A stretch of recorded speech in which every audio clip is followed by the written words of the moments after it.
meus irmãos e minhas irmãs. Num retiro espiritual, não se pode absolutamente negligenciar o Espírito Santo de Deus. É Ele quem nos une a Jesus Cristo como membros seus através do batismo. É Ele que se encarrega do crescimento da vida em Cristo após o batismo, desde que não lhe oponhamos nenhum obstáculo. É Ele quem nos leva às fontes da união com Deus em Jesus Cristo. E eu ousaria dizer mais, é Ele quem nos concede graças especiais e particulares, íntimas, pessoais, para que o nosso caminho em Cristo seja mais bem percorrido. Explico-me.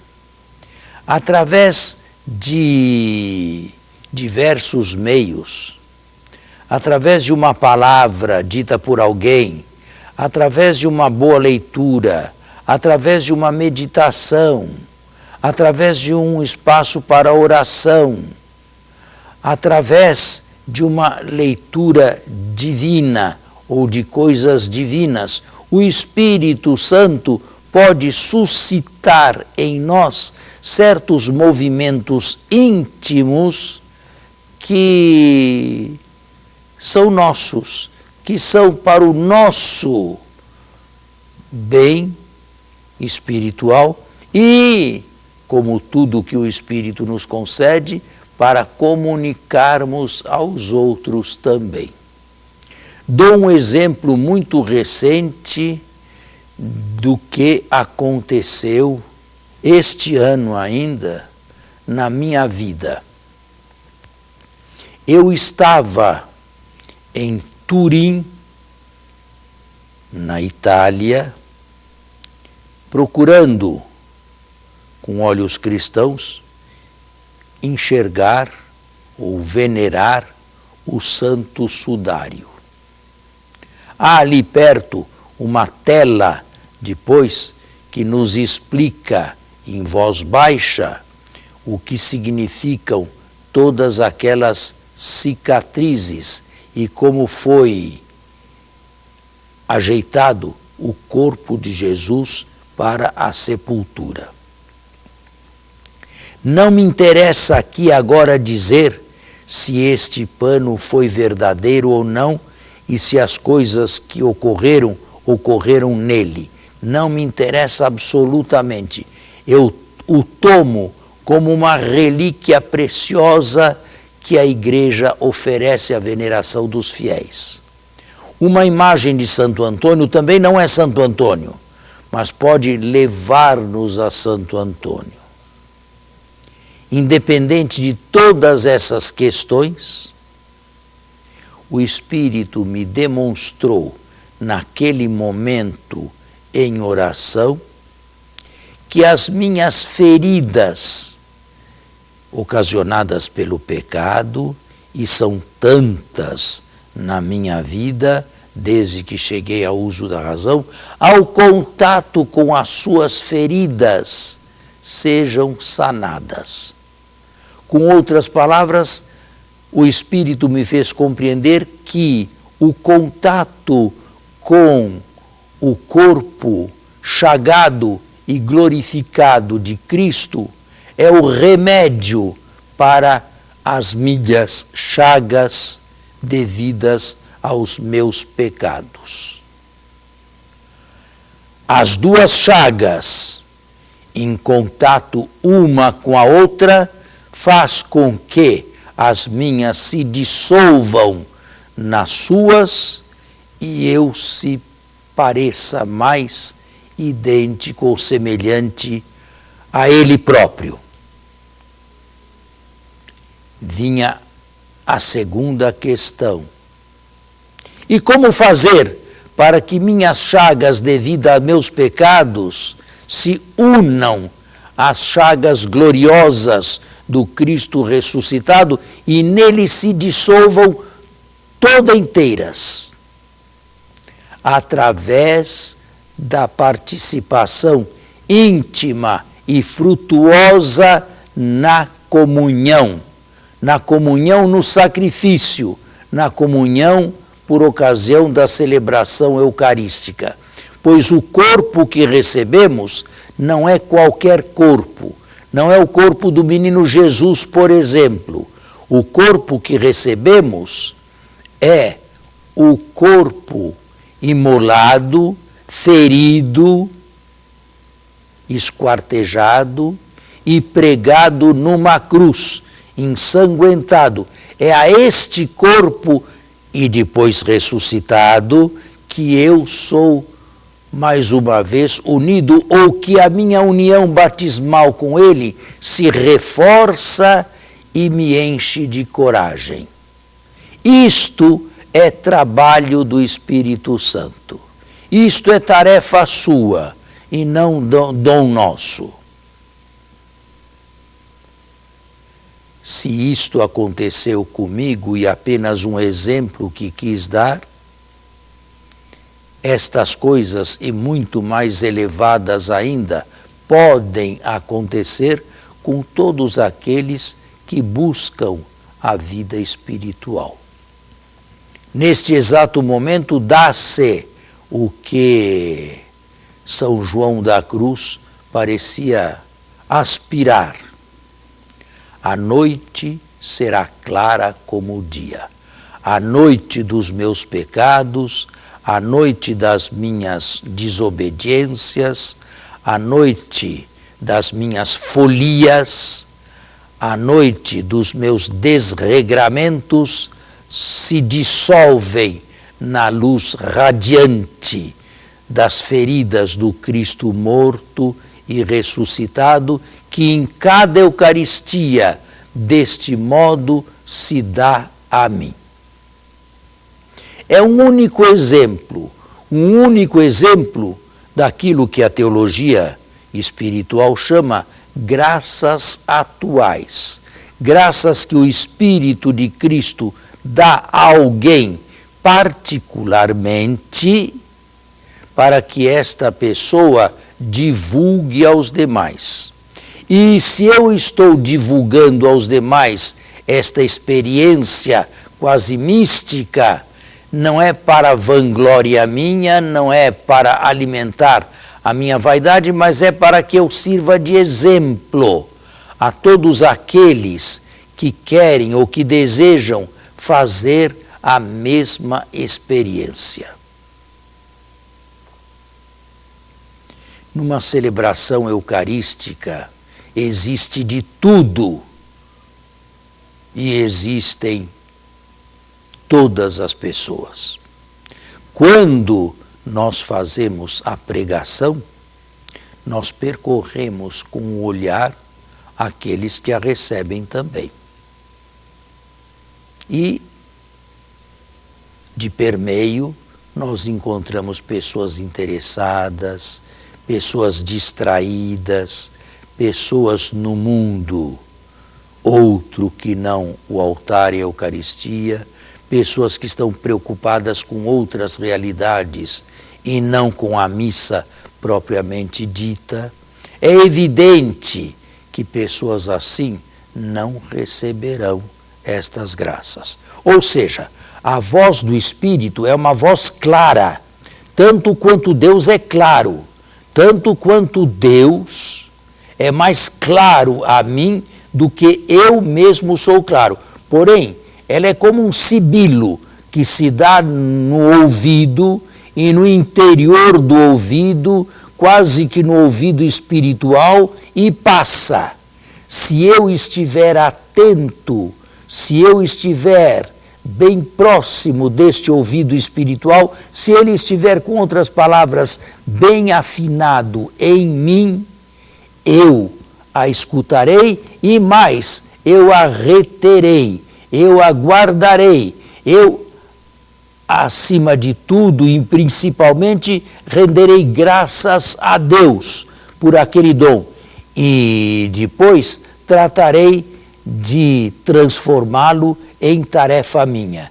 É o que eu faço agora, celebrando as minhas Eucaristias. No momento da comunhão, eu, vendo o corpo imolado e o sangue derramado, digo a mim mesmo, é o corpo e o sangue de Cristo que vem sanar, que vem curar, uma vez mais, que vem cicatrizar para sempre aquelas feridas malucas que foram cometidas com os pecados e que não levaram a fim nenhum, a não ser a destruição do próprio eu, da própria pessoa ou da própria personalidade. O papel do Espírito na vida cristã é exatamente este. Ele nos foi prometido por Jesus para nos recordar das coisas que ele disse na sua vida, mas para fazermos memória viva e penetrante dessas palavras de Jesus e em seguida, apenas em seguida, guardá-las, retê-las como a Virgem Maria e transmiti-la aos demais.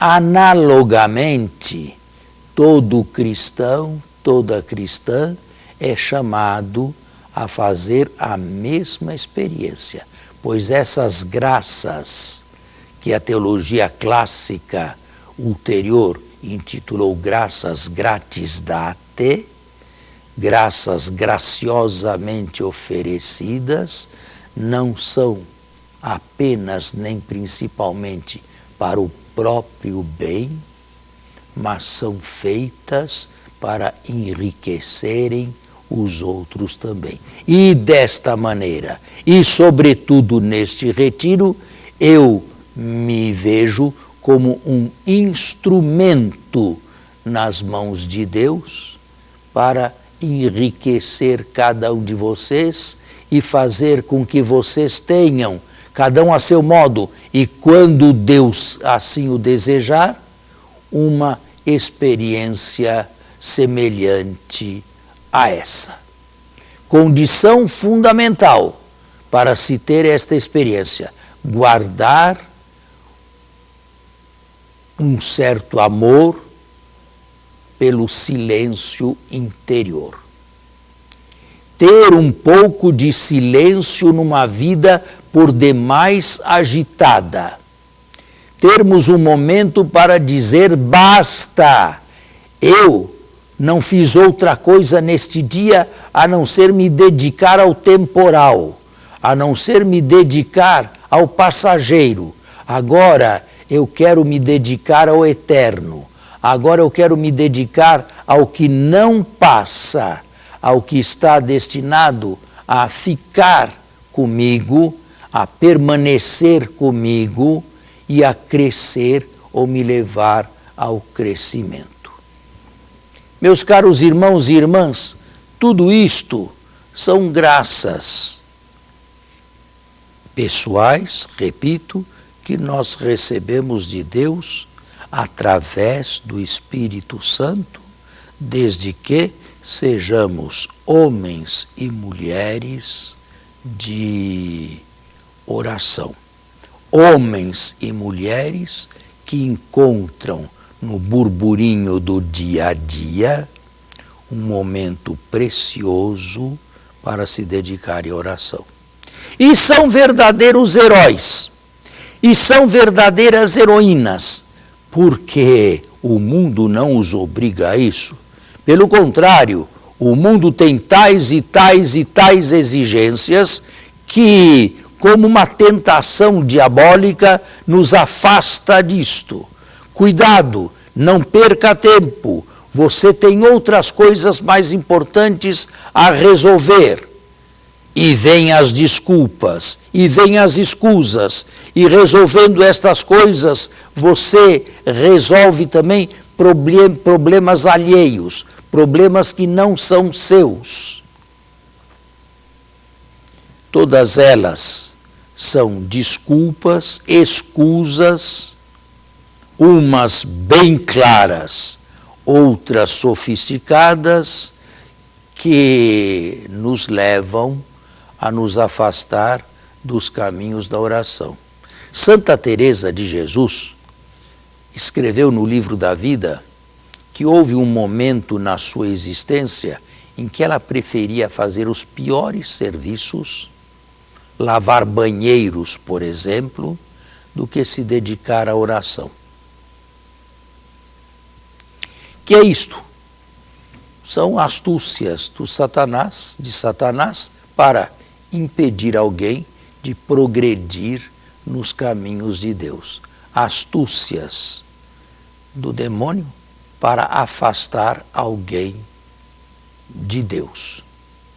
E se Santa Teresa tivesse dado ouvidos a essas tentações, à primeira vista mais prementes, mais exigentes, principais, não seria aquela que nós hoje veneramos, admiramos, invocamos e procuramos conhecer-lhe a própria vida.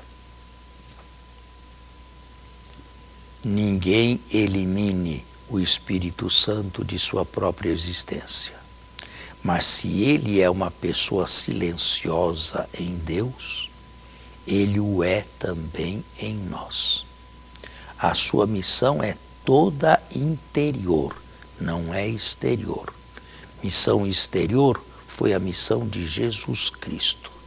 A sua missão se desenvolve inteiramente no centro do coração, e não para o próprio egoísmo, não para a própria satisfação. Pelo contrário, para que nós sejamos mais úteis e mais colaboradores com Deus, em graças que Ele, por nosso intermédio, deseja derramar sobre os demais. No final desta meditação, nós podemos nos perguntar: qual é, na verdade, o papel que o Espírito Santo tem em mim? Qual é, que eu saiba, que eu disso tenha conhecimento, o caminho pelo qual Deus, através do Espírito Santo, me deseja levar? No final da vida de cada um, que pode não estar tão longe quanto se imagina, nós seremos totalmente entregues à ação de Deus no Espírito Santo.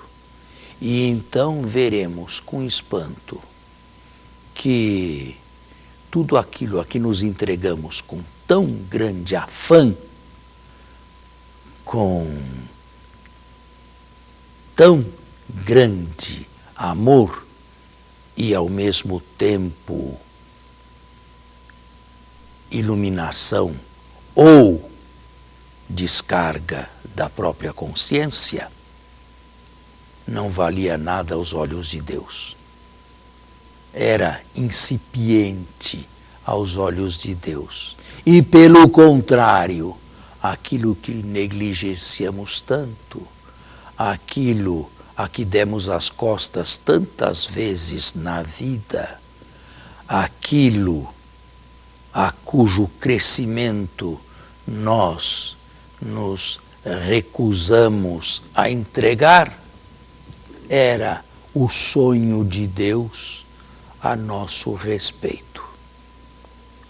Um retiro espiritual feito anualmente com seriedade e com devoção é um retiro que normalmente nos mexe no interior.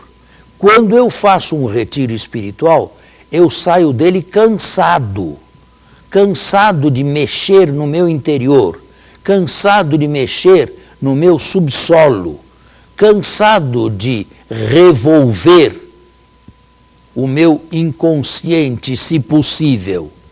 E, no entanto, ao mesmo tempo, satisfeitos e pagos por este trabalho, porque deste modo e assim eu pude aquilatar melhor a vontade de Deus a meu respeito.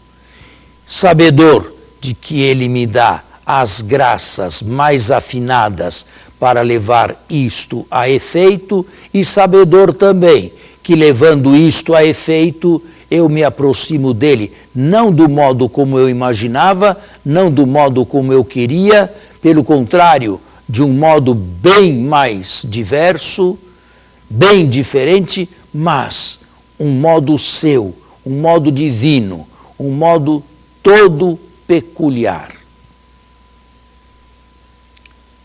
Examinemo-nos. Ao final desta meditação, quanto tempo damos ao Espírito Santo? Quanto silêncio fazemos em nossa vida? Qual o tempo que dedicamos à escuta da sua voz? Atenção, não é sempre que ele fala. Eu posso fazer silêncio e naquele dia eu não falar nada, mas pelo menos, naquele dia ele não falar nada, mas pelo menos eu fiz a minha obrigação, eu cumpri a minha tarefa e mais cedo ou mais tarde, quem sabe não era o momento oportuno, ele falará.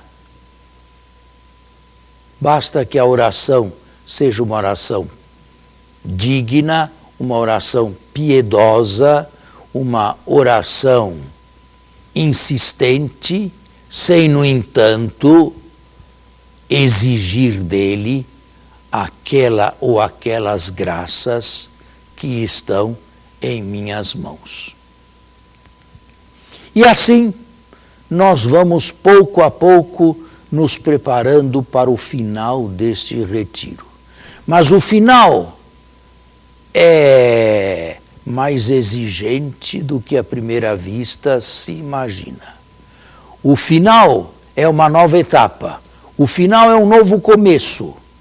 O final é o momento em que eu, com a graça do Espírito, coloco ordem na minha vida, ou um pouco de ordem na minha vida que seja, para ser digno de receber estas graças e crescer em Jesus Cristo. Façamos o que nos é proposto, sem nenhum obstáculo, sem nenhum retrocesso, porque Deus ama aquele que dá com alegria. Façamos o nosso possível e veremos que o resultado foi todo seu. O resultado não foi nosso e, pelo contrário, foi desproporcional àquilo que queríamos ou àquilo que insistíamos em obter.